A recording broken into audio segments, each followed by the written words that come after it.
The story of King Nebuchadnezzar being turned into an animal is one of the most fascinating and humbling accounts in the Bible.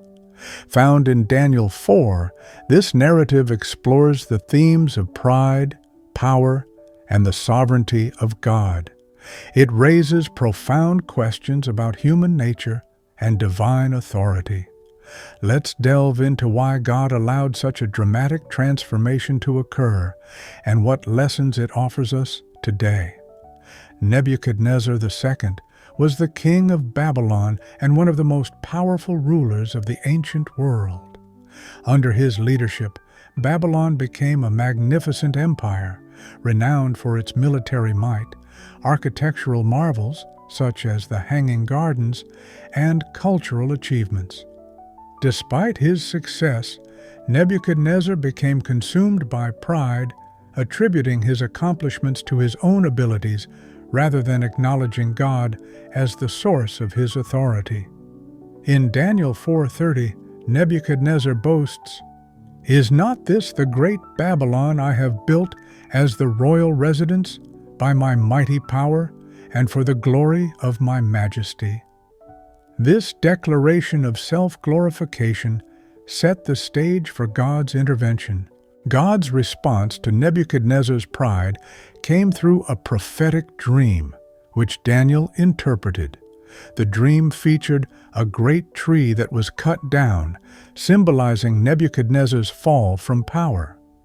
Daniel warned the king to renounce his sins and acknowledge God's sovereignty. But Nebuchadnezzar failed to heed the warning. As a result, God's judgment was fulfilled. Nebuchadnezzar was driven away from human society and lived like an animal for 7 years.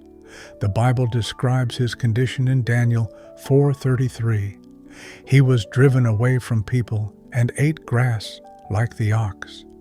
His body was drenched with the dew of heaven until his hair grew like the feathers of an eagle and his nails like the claws of a bird.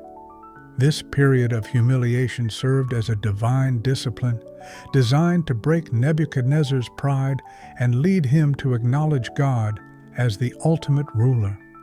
Why did God choose this specific punishment? Number 1.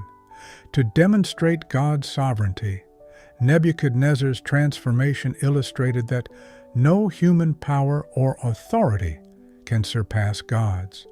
By reducing the king to the state of an animal, God showed that he controls the fate of all rulers and nations. Number 2. To teach humility. The drastic nature of Nebuchadnezzar's punishment was a direct response to his excessive pride. Living as an animal stripped him of his royal dignity and forced him to confront his dependence on God. Number 3. To fulfill prophecy. The fulfillment of the dream's warning demonstrated God's faithfulness to His word. It also validated Daniel's role as God's messenger, underscoring the importance of heeding divine warnings. Number 4. To offer redemption.